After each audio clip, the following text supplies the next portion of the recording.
You're going to put that in me. That's when I knew I wasn't ready for her. The air was thin on Karnix 9. Even with oxygen regulators built into his suit, Lieutenant Daniel Reed felt the burn in his lungs with every breath. The planet's two suns baked the copper-colored cliffs in a molten gold, and long shadows stretched over dunes that shimmered with magnetic dust. It wasn't hell, exactly, but sure wasn't Kansas either. He wiped sweat from his brow, the fabric of his glove brushing over the edge of his visor. Log, Day 3. Still no sign of the local life forms. Readings indicate intelligent structures north of Ridge Theta. And then he saw her. No shimmer of teleportation. No slow dramatic entrance. She was just there, standing on a rock formation like she had always belonged to this world.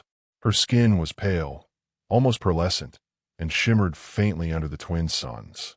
Hair like wildfire blew behind her in the dry wind, too vibrant to be natural. And yet, everything about her was alive. Daniel froze. She wasn't holding a weapon. No armor. No helmet. Just strange, silky cloths wrapped around her like ritual garb, leaving most of her limbs exposed, smooth, ivory-toned, inhumanly flawless. Her eyes glowed amber, feline-like, narrowing curiously as she tilted her head. He raised his hand slowly. "I'm not here to hurt you." She didn't respond in English, but she said something.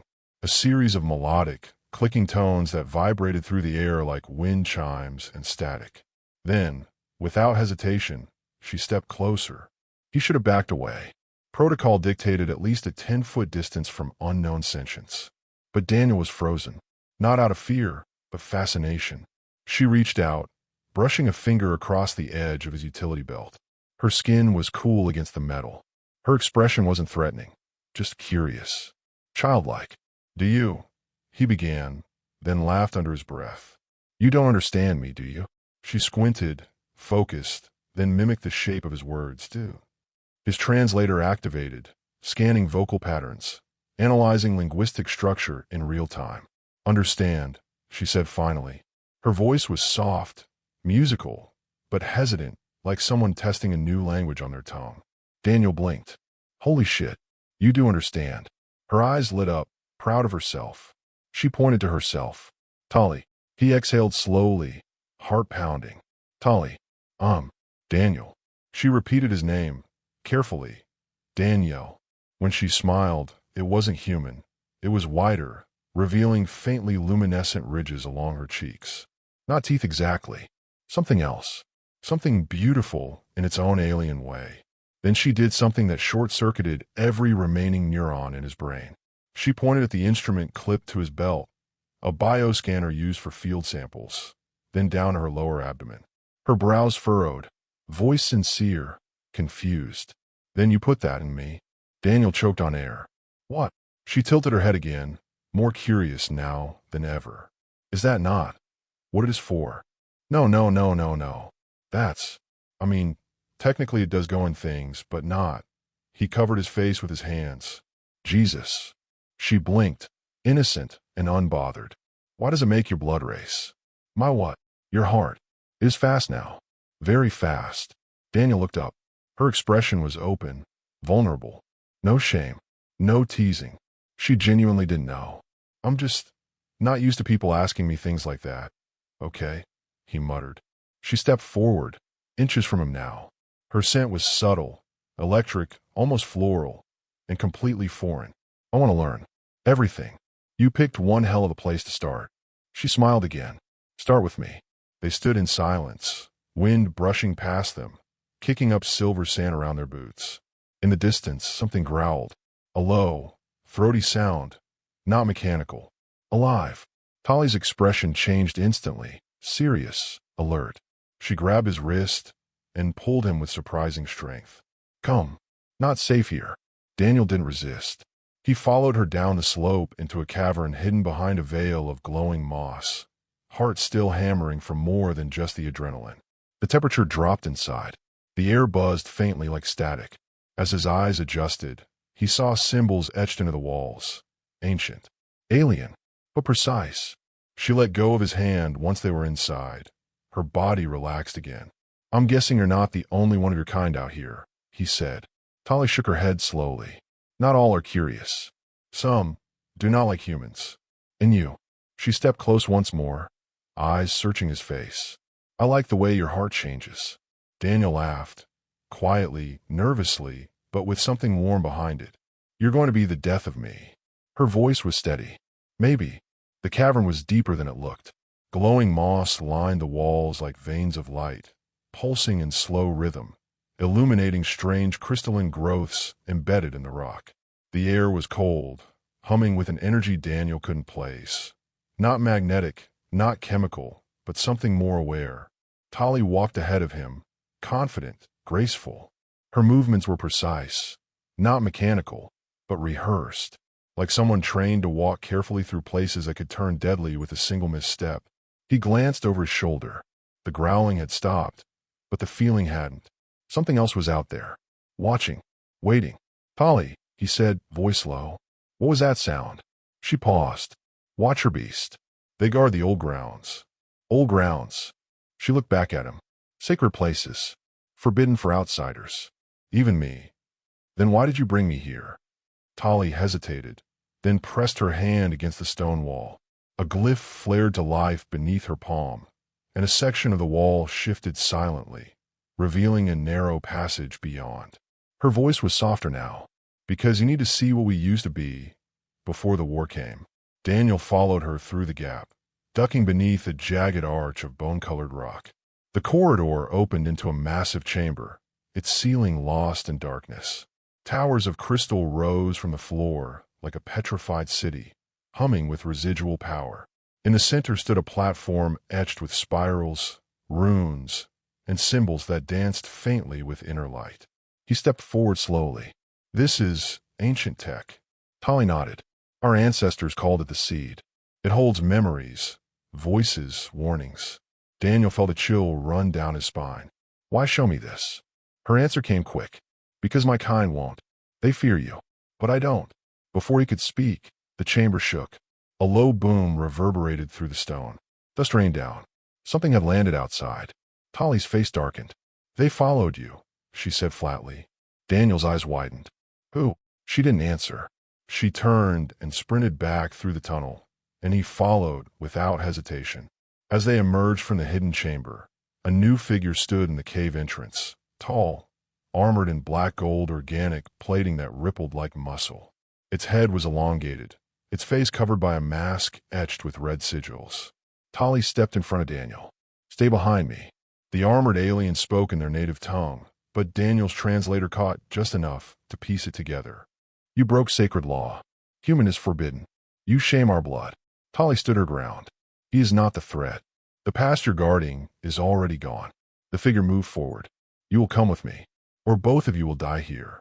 Daniel reached for the sidearm, clipped his suit, but Tali caught his wrist. No, she whispered. Violence here is suicide. He gritted his teeth. Then what's the plan? Tali stepped forward, hands raised. I will go. Daniel grabbed her arm. What? No. She looked back at him.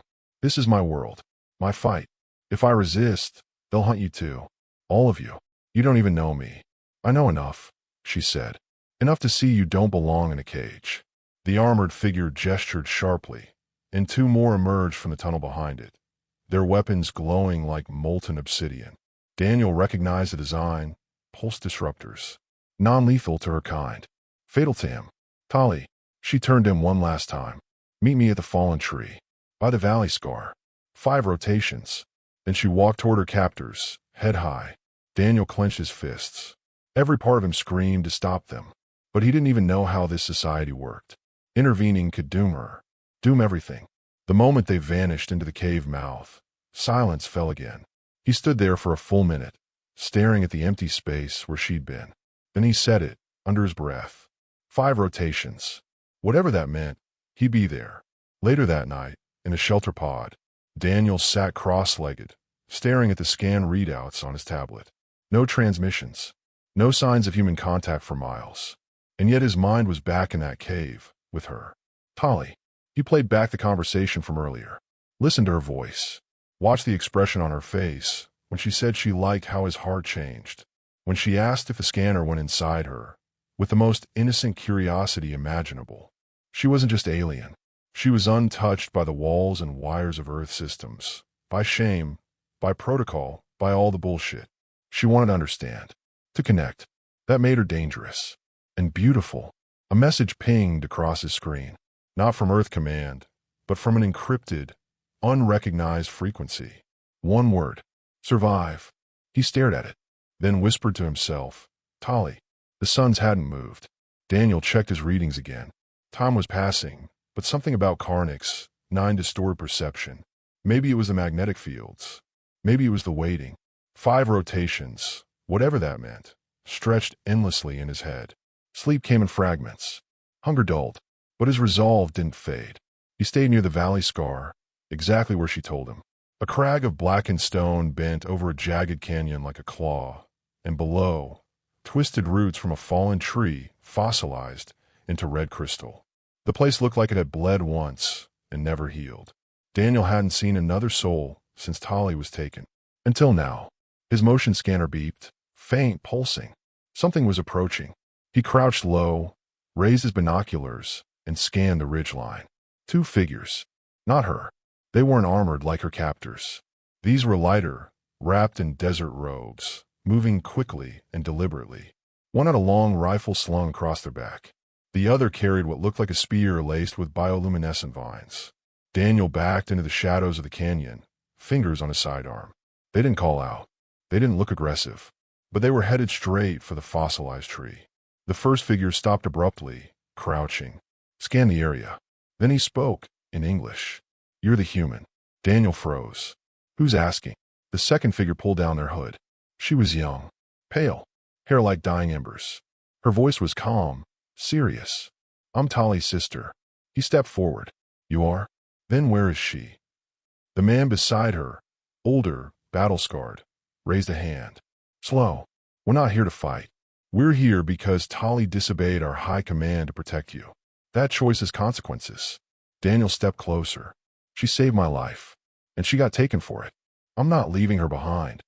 The sister nodded, expression unreadable. That's what she told them, that you were worth the fallout. She said that. She believes it. I don't know why, but I believe her. The older warrior grunted. Foolish sentiment. He's just a man. But now our order is divided. There are some who want her executed for revealing the seed. Others want to use her bond with you for leverage. Daniel stiffened. Leverage for what? The warrior looked him dead in the eye. Your species is expanding, colonizing, digging into places you don't understand. The seed holds memory of the last time outsiders tried that. Daniel nodded slowly. A war. A slaughter, the man corrected. Tali broke our code. She interfered. She touched the seed with you present. That's sacrilege. Tali's sister cut in. But it's also prophecy. The man scowled. Don't start with that old priest talk. I'm not a priest, she said. I'm her sister. I know what she saw in the seed. And so do they. That's why they're afraid. Daniel frowned. What did she see? She stared at him, eyes sharp as obsidian. You. Us. Together. Not in war. In change. He shook his head. I didn't sign up to be part of some alien religion. He exhaled. I just met someone who looked at me like I wasn't just a soldier. Like I mattered. She stepped forward, more gently now. And that's why she chose you. Daniel hesitated. Then tell me what I have to do. The warrior growled. There is no rescue plan. No infiltration. They'll be watching for you. Let them. Then you'll die. And so will she. Daniel clenched his fists. So what? We do nothing. Tali's sister reached in her cloak and pulled out a small, sphere-shaped device. Dark metal, pulsing faintly blue. This is a memory shard, taken from the seed's lower archives. It contains proof that what Tali saw wasn't heresy. It's history repeating. Daniel took it, staring. So I bring this to them. She shook her head. You show it to the elders directly. In the Hall of Breath. The man cursed under his breath. That place is suicide. Not for him, she said. They won't expect a human to walk in alone. Daniel nodded, jaw tight. Where is it? The warrior pointed northwest. Through the sulfur plains. Past the burning vents. 2 days' walk. Daniel holstered his sidearm. Then I leave now. 2 days later, at the Hall of Breath. Daniel stumbled across the final ridge, boots scorched, breath ragged, suit half torn by wind and ash. The sulfur burned his throat. He hadn't slept, barely ate, but he'd made it. The hall rose from the cliffside like a cathedral carved from bone and glass. Towers of curved spires shimmered in the haze, and a single path led inside. No doors, no guards. Just light. He walked in. The silence inside was absolute. Figures stood in a wide circle, tall, robed, masked, watching him, not with hostility, but with judgment, like a scale already tipped. He stepped forward and held out the shard. "Her name is Tali," he said, voice cracking, "and she doesn't deserve to die for believing there's another way." A pause. Then one of them raised a hand.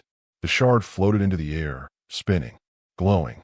Images burst into the chamber, echoes of the seed. Civilizations lost.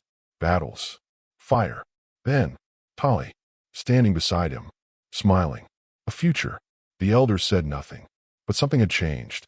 A pulse moved through the air. A vote, perhaps. A decision. Then one of them spoke, in broken English. "You would bleed for her?" Daniel nodded. "I already have." Another voice. "Then you will be marked. Forever." As one of the bound. He stepped forward. "If that's what it takes." The light shifted. A beam struck his chest. Pain lanced through him, white hot, burning through muscle and memory. He didn't scream. He let it in. When it faded, he fell to his knees. But he was still alive. A voice echoed. "She is waiting." Daniel moved like someone reborn, or broken. It was hard to tell which. The pain from the markings still echoed through his chest like an aftershock. Whatever the elders had done, it wasn't just symbolic. It had rewritten something in him. His blood felt heavier. His breath different. Like a part of the planet now pulsed inside him. As he descended the stone steps of the Hall of Breath, the sun was setting, or rising. Tom had stopped making sense days ago. Waiting at the edge of the cliffs stood a familiar silhouette. Slender. Still. Wrapped in a dark robe. "Tali," he whispered. She turned. Her eyes were rimmed with exhaustion, but she smiled like the first warmth after a long winter. "You made it," she said. He stumbled toward her. She caught him before he collapsed, holding him tighter than he expected, tighter than he thought someone like her could. Her hand moved to his chest. She felt the mark. "You took it," she whispered. "The bound seal." "For you," he breathed. "No, Daniel," she said. "For us." They stood there in silence. The wind moved around them like a whisper. And for a moment, the war, the exile, the danger, all of it faded. Then she said, "We don't have much time." He looked at her. "What's coming?" "They know about the shard. About the vision. Some of the elders believe it. Others are preparing to erase it. If we don't act, they'll destroy the seed and kill anyone who's seen what we saw." Daniel nodded. "Then let's act." She took his hand, and they ran. Inside the ruins of the seed chamber. Hours later, the chamber had changed. The spiraling symbols on the floor now glowed steadily, welcoming him. The seed pulsed, as if responding to his presence, as if recognizing the mark on his chest. Tali placed both hands on the central pedestal. "It only opens for two minds. One from here, one from beyond." Daniel joined her, his hands beside hers. The pedestal warmed under their palms. Then everything shifted. The floor vanished. The ceiling became stars. They stood in a dome of memory, floating within a storm of vision. He saw Tali's people, once spacefaring, once peaceful, then torn apart by outside invasions. He saw Earth probes entering forbidden space, treaties broken, greed disguised as progress. But then he saw another possibility. Himself, standing with Tali, standing before both their peoples, not with weapons, but with proof that trust could exist, that something deeper than language, deeper than politics, was possible. Not peace through power, peace through intimacy. The vision faded. He staggered. "It's all real." Tali turned to him. "Now you understand why they fear us." "They should." She smiled. "But not because we're dangerous. Because we're in love." He stared at her. "Are we?" She stepped close. "You tell me." Daniel cupped her face, gently, afraid even now she might vanish. But she didn't. She leaned in. Her lips, cool and alien, met his. The kiss wasn't just physical, it was connection. Her thoughts pressed against his, sharp and chaotic, then softened into warmth, longing, hunger, home. Then something shattered above them. A blast of energy ripped through the chamber wall. Tali screamed, not in fear but fury. They found us. Figures in armor dropped from the ceiling. 2. Then 3. All armed. All hostile. Daniel pulled her behind him. No, she yelled. They'll kill you first. He turned, but too late. A shock round slammed into his side, dropping him to his knees. His vision blurred. Tali, he groaned. One of the soldiers raised a second shot, but Tali screamed something in her native tongue, and the floor beneath them ignited in light. The seed responded, violently. A pulse exploded outward, knocking all the intruders back into the walls. Daniel blinked through the haze. Tali was over him, crying. Her tears glowed like liquid moonlight. I won't let them take you, she whispered. He reached up weak. I saw it in the seed. You and me. Changing things. She nodded. We still can. But only if you live. He coughed. You're not leaving me here. She pressed her forehead to his. Then hold on. With one hand over his wound, she activated the emergency beacon embedded in her skin. A flash of pure white light that triggered a rescue protocol in her tribe's hidden network. The chamber began to collapse as the seed consumed itself in self-defense. Sometime later, on a hidden skyship, Daniel awoke on a medical bed, gasping. His chest burned, not just from a wound. The bound seal still pulsed faintly, syncing with something around him. A new environment. Metal walls. Alien designs. A gentle hum beneath him. A ship. Tali appeared beside him, looking calmer, but not safe. Not yet. They think we're dead, she said. We have time. He sat up slowly. Time for what? She looked at him, fiercely, tenderly, entirely. To finish what we started. If you've ever believed in a love that defied worlds, timelines, and laws, hit that subscribe button, because this story is just getting started. The skyship hovered in low orbit over Carnix 9, masked by ion storms and interference fields. From space, the planet looked almost peaceful, a cracked pearl swirling with copper and smoke. But Daniel knew better. Inside the med bay, silence reigned. Machines beeped quietly. Dim light spilled over the burn along his ribs. The shot hadn't killed him, but it came close. He'd been unconscious for almost a full day. When he finally woke, it wasn't pain that stirred him. It was the hum of Tali's presence. She sat at the edge of his bed, hands folded tightly in her lap, jaw clenched. Her eyes didn't glow now. They shimmered with something heavier. He coughed. So, we're fugitives now. She turned, startled, and then relief flooded her face. You're awake. Barely. She placed her hand on his. You were dying. The seed's pulse saved you. You did, he said. Tali looked down. No, I brought you into this. I let you touch the seed. I exposed you to a war you didn't start. He squeezed her fingers. No regrets. Just one question. She tilted her head. Where do we go from here? Tali didn't answer immediately. Instead, she stood, moving toward the wall where a star map flickered, not of galaxies but of zones, each marked with color, threat level, access codes. Red dominated most of it. This ship was designed to disappear, she said. A relic from when my people still had fleets. We can run for a long time. But if we run, everything we saw in the seed dies with us. Daniel sat up, wincing. Then we don't run. You're not one of us, Daniel. You don't have to fight. He stared at her, steady. I wasn't one of you. But then I kissed you in a temple built on memory and got branded by a sentient prophecy. So I think I qualify now. A soft smile tugged at her lips. You sound like a bound. Feels like it. My heart hasn't slowed down since you walked in. Tali walked back toward him.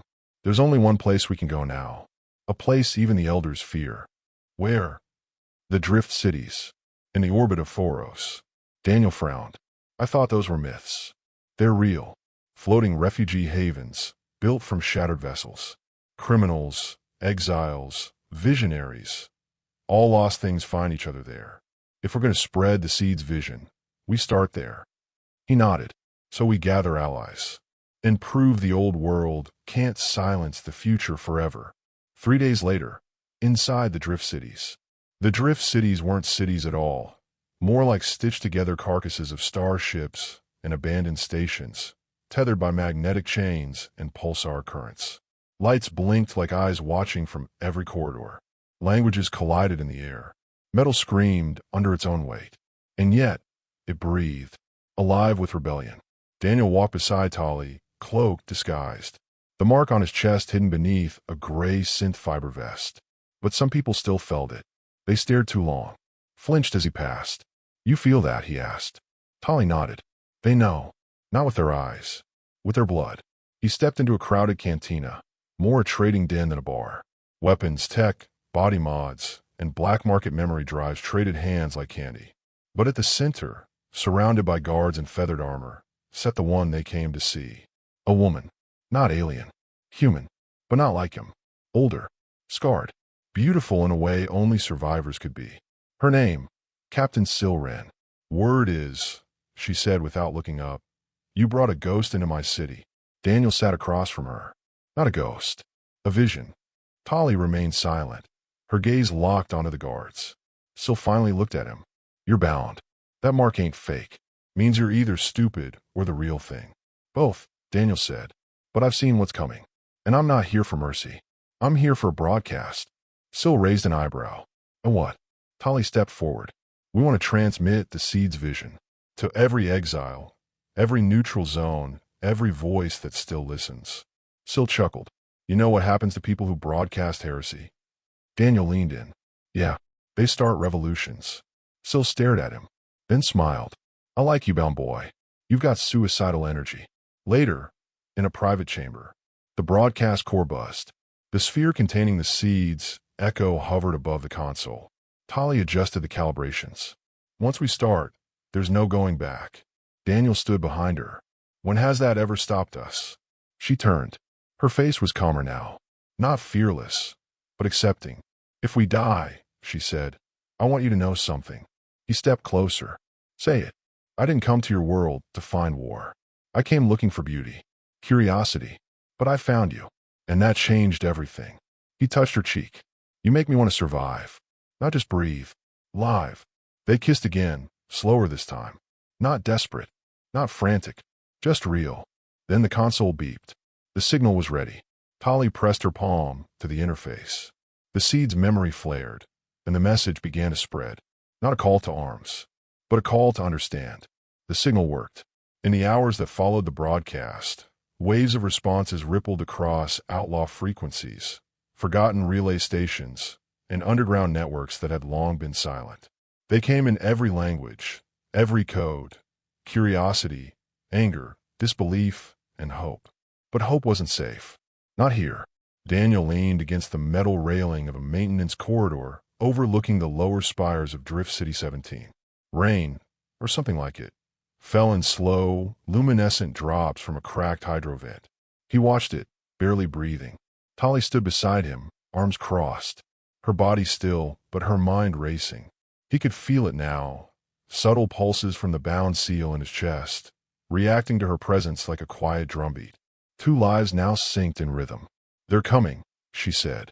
"Who?" "Everyone. Our allies. Our enemies. And the ones who haven't decided what we are yet." Daniel gave a dry laugh. "That's a long list." She glanced sideways at him.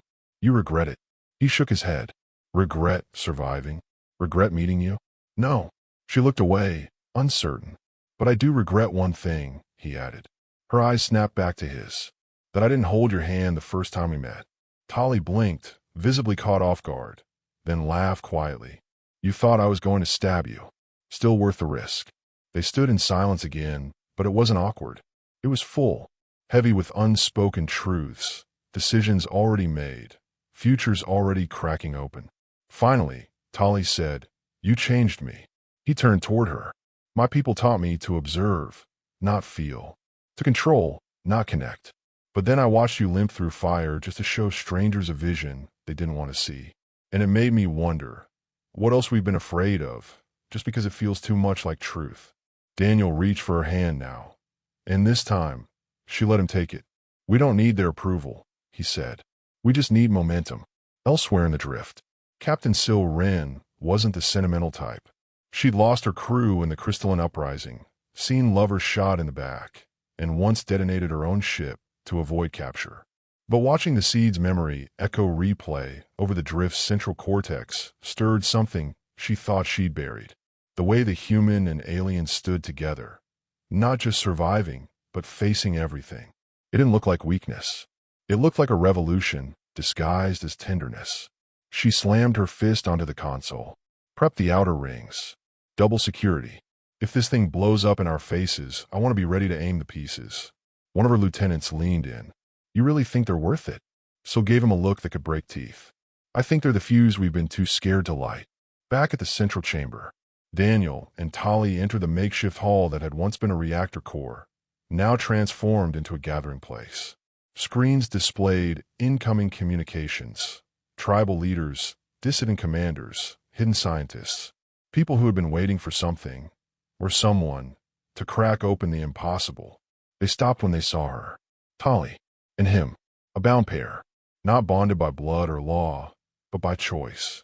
A representative from the Crater Alliance, an insectoid species who rarely spoke to humans, stepped forward. His voice was translated through a pulsing orb on his chest. We have seen your signal. We know it's not faked. The seed is real, and so is what it showed. Tali bowed. Then you understand. The representative hesitated. We understand the risk, but also the chance. If we move together. Another voice rang out. A former elder of her species, stripped of title for refusing war. It's time we stop fighting each other and start defending something better. Tali looked to Daniel. He stepped up to the front. I'm not special, he began. I wasn't chosen by the seed. I wasn't bred for diplomacy or greatness. I was just there, at the right time, willing to listen. He paused. But maybe that's all it takes. One person to say, I'll go first. He looked at Tali. She came from a world that fears mine, and I was trained to fear hers. But we both looked past it. We chose this, not because it's easy, but because it's right. Murmurs spread through the room. Unity. Hesitation. Awe. A voice shouted from the back. What happens if they come for us next? Daniel didn't flinch. Then we stand together. Later, in their private quarters, they lay side by side on a soft polymer surface repurposed from escape pod cushions.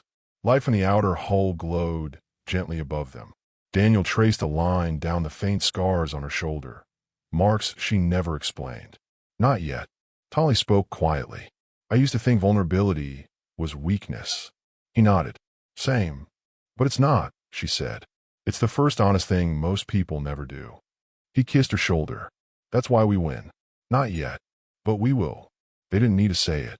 What had started as curiosity, a question asked with innocent wonder, you didn't put that in me, had become something sacred.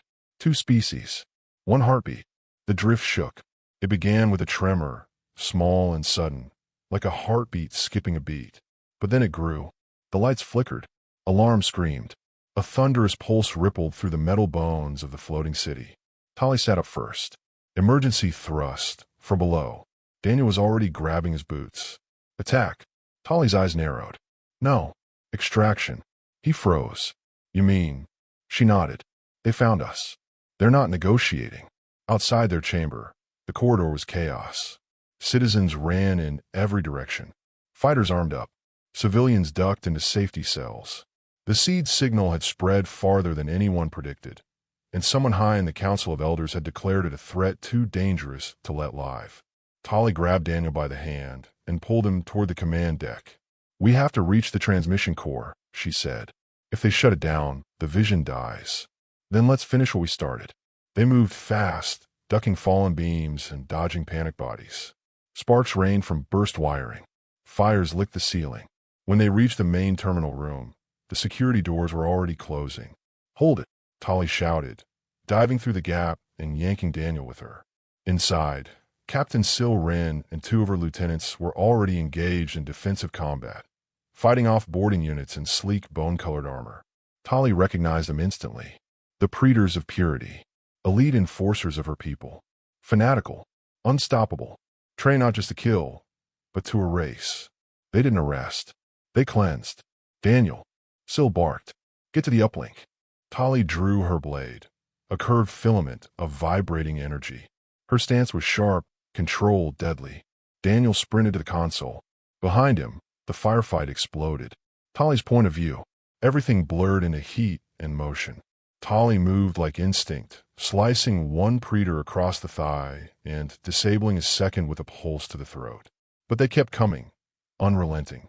Her people had made them to be beautiful and terrible, weapons wrapped in elegance, just like she was trained to be before she chose him. Now she fought for something else. Behind her, she heard Daniel yelling, "Just buy me 30 seconds." She blocked a blow, flipped, and drove her blade through the attacker's chest. The body dropped. Another took its place. One of the Praetors reached her, faster than the rest. He knew her. His mask bore the symbol of the ancient caste, her caste. "Traitor," he hissed. She parried his strike, but felt the tremor in her wrist. He was stronger, older. He slashed her across the ribs, shallow but painful. Blood spilled, white and glowing. Tali fell back. The Praetor raised his blade for the killing strike, and a gunshot cracked the air. The bullet hit the Praetor square in the throat. His body spasmed and dropped hard. Daniel lowered his sidearm. His hand trembled, but his aim didn't. 30 seconds, he said. Done. Tali stared at him, breathless, bleeding. And she smiled. You're late. Daniel's point of view. The console blinked green. The transmission was locked. The seed's memory, not just the original vision, but everything it had recorded since, including their kiss, the vow and the Hall of Breath, and this very battle, was now embedded in the network. Permanently. Even if they died here, it would live. Tali stumbled toward him, her sides soaked in glowing blood. He caught her before she fell. We did it, she whispered. You're hurt. She nodded. I'm also alive. For now. An explosion rocked the chamber. A final boarding unit entered through the collapsed wall. Heavier weapons, drones, full suppression. Daniel turned to Syl. Evac route. She shook her head. Gone. The drift's collapsing. We stay or we die. Tali coughed. There's another way. But it's not safe. Define not safe. She looked him in the eyes. I link us. Through the bound mark. I override the pulse. We jump through signal space. A blind teleport. But it only works if you trust me. Daniel looked at her blood, her eyes, her hand trembling in his. I trusted you since the moment you pointed at my scanner and asked where it went. A tear escaped down her cheek, glowing like her blood. Then take my hand, she said. He did. She pressed her other hand to his chest, over the seal. Pain flared. Not the burning kind, the opening kind. Like something inside him unlatched. Like he'd been locked in the wrong species his whole life, and was finally letting go. A sphere of light expanded around them. The room faded. The fire. The ship. The gunfire. All gone. Just her breath, close to his. And the sound of two heartbeats sinking into one. Blackness. Then silence. Then light. Daniel gasped as air filled his lungs. He was lying on soft moss under an alien sky. Purple clouds drifting across twin moons. Wind danced through blue leaves. He sat up. Tali was beside him, unconscious, but alive. He touched her cheek. Hey, come back. She stirred. Eyes opened. I was afraid, she whispered. You did it, he said. No, we did.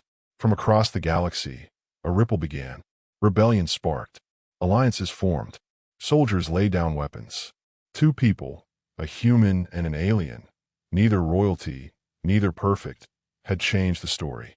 Not with fire, but with a choice. A kiss. A link. A love that rewrote what it meant to belong. Carnix. 9 looked different now. From the edge of a cliffside, Daniel watched twin moons casting silver light over the valley below. What had once been scorched desert was blooming again. Small plants pushed through cracked stone. The wind smelled clean. It had been 6 days since the jump. He and Tali had landed in one of the seed's ancient fallback zones. A hidden refuge no longer on any map, untouched by time or politics. They'd been alone here. No enemies. No signals. Just the quiet aftermath. And the weight of survival. Tali was resting beside a soft-formed fire made of glowing moss and charged pebbles. She was healing slowly. The cut across her ribs still burned, but the bleeding had stopped. The rest of her had changed in subtler ways. She smiled more, talked less, felt closer. Daniel sat beside her, tossing a flat stone toward the embers. Your people are going to come looking, he said. I know, and mine probably think I'm dead.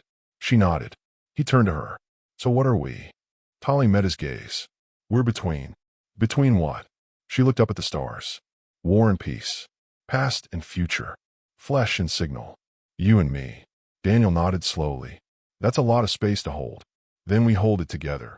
They spend the next days rebuilding. Not a city, not a plan, but themselves. Tolly taught Daniel how to find clean water using the charged roots of a native tree. He showed her how to reinforce the fabric of their temporary shelter using field patches from his kit. They slept in each other's arms, not out of desire or even romance at first, but necessity, warmth, safety, familiar rhythm in a world too large. And in those silent moments, they talked. Not about battles or betrayals, but about before. Daniel told her about Earth, the oceans, the sound of music on city streets, the weird taste of peanut butter. Tolly told him about her home temple, how the ceiling changed color with emotion, how her favorite memory was watching a storm ripple the skin of the sky. He laughed. She smiled. They existed, no longer just reacting but living. One morning, Daniel woke to her tracing the bound seal on his chest. Her fingers were gentle, her face unreadable. "You regret it?" she asked. He shook his head. "It's not something you regret. It's something you accept." She looked down. "Then I want you to know, the mark connects us forever. Even if we're separated, even if you leave, it doesn't fade." He placed his hand over hers. "I'm not leaving. You might have to. Then I'll fight to return." She blinked, slowly. "Even if it kills you." "I died the day I met you," he said softly. "Everything since has been borrowed time." Her voice cracked. "You talk like poetry." He smirked. "No, I talk like a man who found what he didn't believe existed." The turning point came quietly.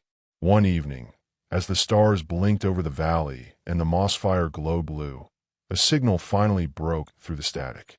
Weak, fragmented, but unmistakable. It was Sil Ren's voice.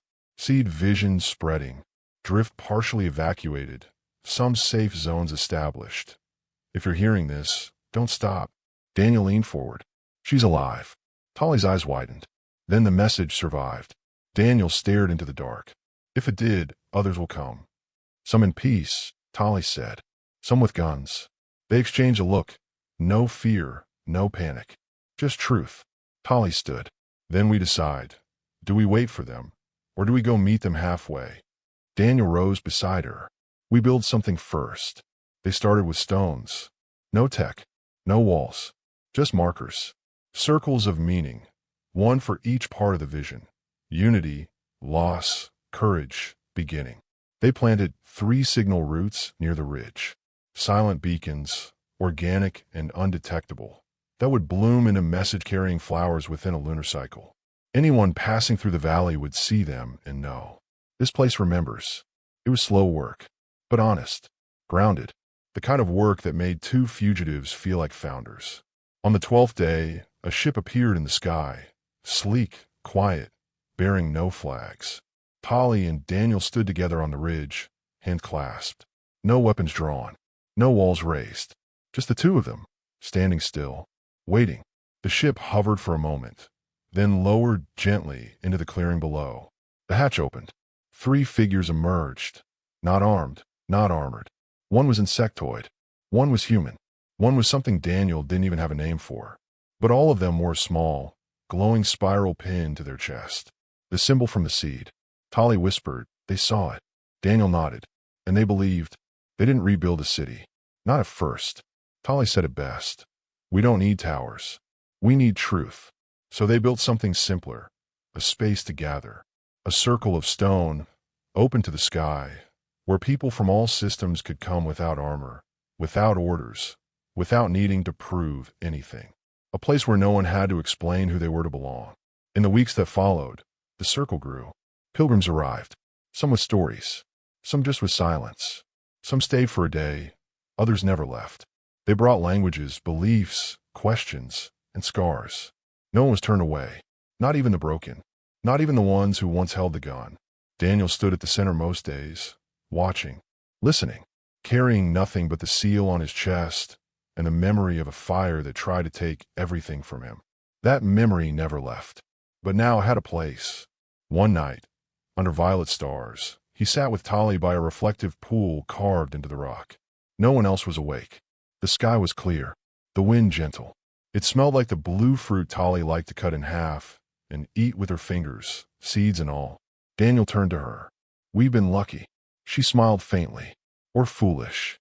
Probably both. She rested her head on his shoulder. Her skin was warm, her breathing calm. I used to think survival was the goal, she said. But now, I think it's just the first step. He nodded slowly. Then what's the second? Understanding what survival costs. Daniel traced the edge of the water with his boot. You lost your people. Tali shook her head. No, I lost my illusions. My people were never the ones who exiled me. My people are the ones building this place. With you. He turned to her, voice low.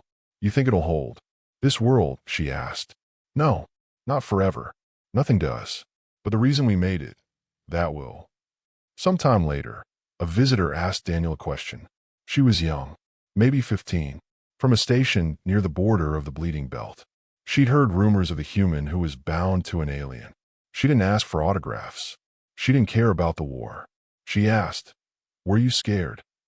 Daniel smiled. Every day. Then why did you stay? He looked toward Tali, who was teaching 2 children how to weave glowing fibers into words. Because she looked at me like I wasn't a soldier. And I looked at her like she wasn't a threat. We were both wrong. And that's what made it right. The girl furrowed her brow. That doesn't make sense. Daniel laughed. It's not supposed to. In his quiet moments, he still remembered the first time he saw her, standing on a ridge, white skin glowing, orange hair alive with wind. She'd pointed at his scanner, asked a question no translator could sanitize, and somehow, that curiosity became history. He thought about the seed, still buried somewhere in the drift's wreckage. Thought about the people who still hunted them, the ones who would never believe. And he accepted that. Not everyone needed to believe. They just needed to know it happened. That a human and an alien met, touched, fell, fought, chose, survived, and didn't let the universe write the ending. One night, as they lay side by side under a canopy of bioluminescent vines, Tali asked, if we hadn't met that day, what would you be now? Daniel didn't hesitate. Dead inside. She smiled. And now I feel everything. Tali kissed him. Soft, slow, no fire, just warmth. When they pulled apart, she said, that's what the universe forgot. That the smallest connection can outlive the biggest weapons. Daniel nodded. And sometimes, love is a rebellion. 5 years later, the circle still stands. It's bigger now, stronger. Pillars carved from black and blue stone hold up a living canopy of luminous leaves. What began as a refuge is now a true convergence point, where no one needs armor to be heard. A city grew around it, but without walls. They call it Nexo, the place where difference doesn't equal danger. Tali named it. Daniel lives in a small home up in the surrounding hills.